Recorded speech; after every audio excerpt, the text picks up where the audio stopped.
अस्सलामु अलैकुम वरहमतुल्लाहि वबरकातुहु। अल्हम्दुलिल्लाहि रब्बिल आलमीन वस्सलातु वस्सलाम अला रसूलिहिल करीम अम्मा बाद। मोहतरम नाज़रीन, जैसा कि आप सभी को थंबनेल देखकर ही पता चल गया होगा कि आज किस ज़िम्न में बात करने की कोशिश कर रहा हूँ, तो आइए नाज़रीन हम अपनी बात को आगाज़ करते हैं कि क्या नमाज अदा करते वक्त सूरतों की तरतीब लाजमी है। क्योंकि बाज़ लोगों का इस पर कहना है कि जब आप नमाज पढ़ें तो सूरतों की तरतीब लाजिम पकड़ें। मसलन यूँ समझ लीजिए कि अगर आप नमाज पढ़ रहे हैं तो अगर पहली रकात में सूरह फातिहा के बाद सूरह इखलास की तिलावत करते हैं तो आप दूसरी रकात में सूरतुल फलक की तिलावत करें। यह तरतीब है। आप सूरह नास की तिलावत नहीं कर सकते हैं। बाज़ लोगों का ऐसा कहना है। या फिर इसको तक़दीम व ताख़ीर नहीं कर सकते हैं, यानी कि पहली रकात में आपने सूरतुल फलक पढ़ दिया और फिर दूसरी रकात में सूरतुल इखलास पढ़ेंगे। ये तरीका बाज़ लोगों का कहना है कि जायज़ नहीं है। तो आइए नाज़रीन इस सिलसिले में कुछ अहम बात जानने की कोशिश करते हैं। क्या इस सिलसिले में कोई जवाज़ की सूरत है जो हम तक़दीम व ताख़ीर कर सकते हैं। तो सूरतों को नमाज में तक़दीम व ताख़ीर से पढ़ना दुरुस्त है। नबी करीम सल्लल्लाहु अलैहि वसल्लम और सल्फ़े सालिहीन से इसका सबूत मिलता है। इमाम बुखारी रहमतुल्लाह अलैह ने अपनी सही में उन्वान कायम किए हैं कि बाबुल जमए बैन सूरतैन फिर रकात वल क़िरात बिल ख़वातिम व बेसूरतिन क़ब्ल बेसूरतिन बिअव्वल सूरह, जिसका मतलब ये होता है कि दो सूरतें एक रकात में पढ़ना या सूरतों की आखिरी आयत या सूरतों को तक़दीम व ताख़ीर से पढ़ना या सूरतों की पहली आयत पढ़ना जायज़ है या नहीं।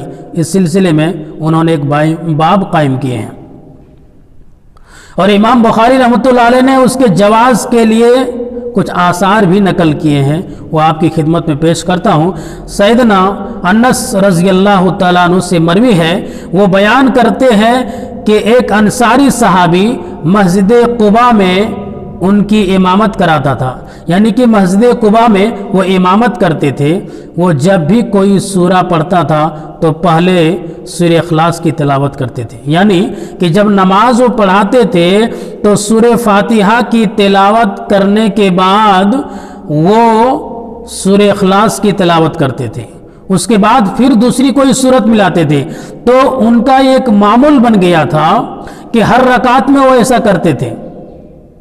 पहले रकात में सूरह फातिहा पढ़े, उसके बाद फिर सूरह इखलास कुल हु अल्लाहु अहद उन्होंने तिलावत की, फिर कोई दूसरी सूरत मिलाते थे, फिर दूसरी रकात में सूरह फातिहा के बाद सूरह इखलास की तिलावत करते, फिर कोई दूसरी सूरत मिलाते थे।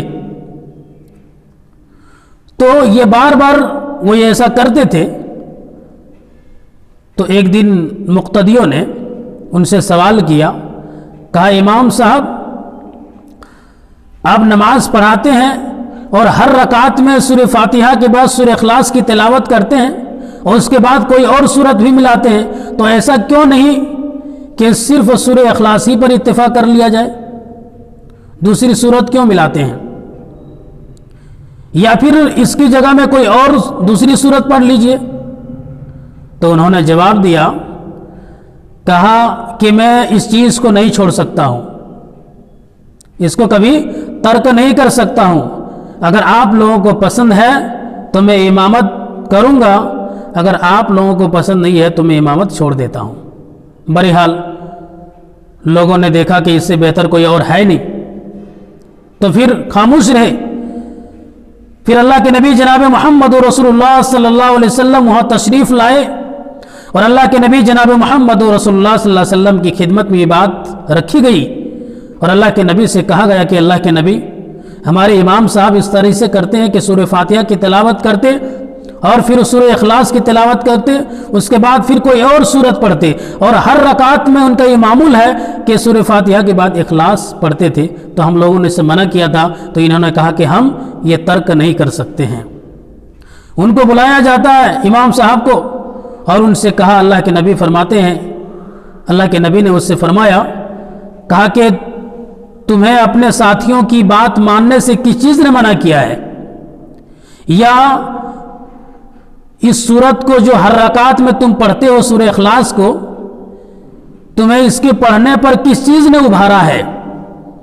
تو وہ صحابی انصاری بیان کرتے ہیں کہ اللہ کے رسول صلی اللہ علیہ وسلم، میں اس چیز کو نہیں چھوڑ سکتا ہوں، کیونکہ اس سورت سے، سورہ اخلاص سے میں بہت زیادہ محبت کرتا ہوں، بے انتہا محبت کرتا ہوں، بہت زیادہ محبت کرتا ہوں۔ اس موقع پر اللہ کے نبی جناب محمد رسول اللہ صلی اللہ علیہ وسلم نے کیا فرمایا ہے کہ اِنَّ حُبَّهَا أَدْخَلَكَ الْجَنَّةَ۔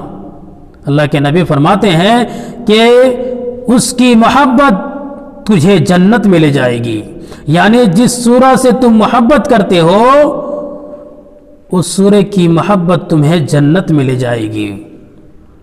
تو ناظرین، اس سے معلوم ہوا کہ وہ صحابی سورہ اخلاص کی تلاوت کرنے کے بعد کوئی اور سورت جو ملاتے تھے، وہ اس سے آگے والے بھی آیت پڑھتے ہوں گے یا اس سے پیچھے والے بھی آیت پڑھتے ہوں گے۔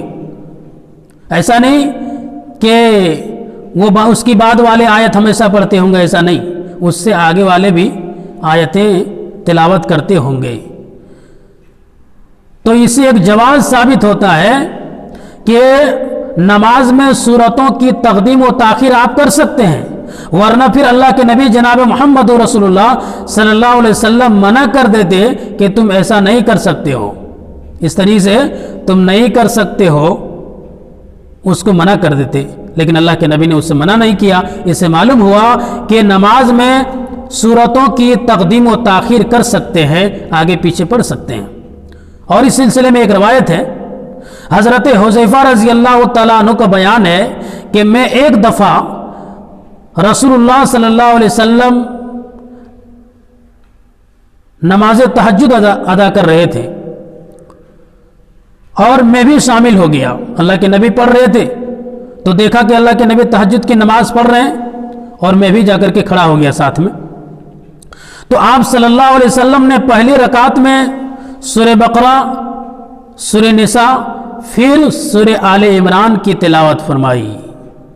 ناظرین، آپ سن رہے ہیں، پہلی رکعت میں اللہ کے نبی سورہ بقرہ کی تلاوت کرتے ہیں، اس کے بعد سورہ نساء کی تلاوت کرتے ہیں، پھر سورہ آل عمران کی تلاوت کرتے ہیں۔ تو اس سے معلوم ہوا اگر ترتیب لازمی ہوتا تو اللہ کے نبی سورہ بقرہ کے بعد سورہ آل عمران کی تلاوت کرتے، سورہ نساء نہیں پڑھتے۔ تو اس سے صاف ظاہر ہوتا ہے کہ نماز میں آپ تقدیم و تاخیر کر سکتے ہیں، جیسا کہ اللہ کے نبی جناب محمد رسول اللہ صلی اللہ علیہ وسلم نے نماز تہجد میں اس طریقے سے پڑھے، تلاوت کی کہ سورہ بقرہ کے بعد، حالانکہ سورہ بقرہ کے بعد جو سورت ہے وہ سورہ آل عمران ہے، لیکن اللہ کے نبی سورہ نساء کی تلاوت کرتے ہیں، اس کے بعد سورہ آل عمران کی تلاوت کرتے ہیں۔ تو اس سے صاف ظاہر ہوتا ہے کہ نماز میں آپ سورتوں کی تقدیم و تاخیر کر سکتے ہیں، آپ کو جہاں سے یاد ہے وہاں کی تلاوت آپ کر سکتے ہیں، اس میں کوئی پابندی نہیں ہے۔ آئیے اللہ رب العالمین سے دعا کرتے ہیں کہ بار الہ ہم تمام مسلمانوں کو صحیح طور پر سمجھنے کی توفیق عطا فرمائے، آمین۔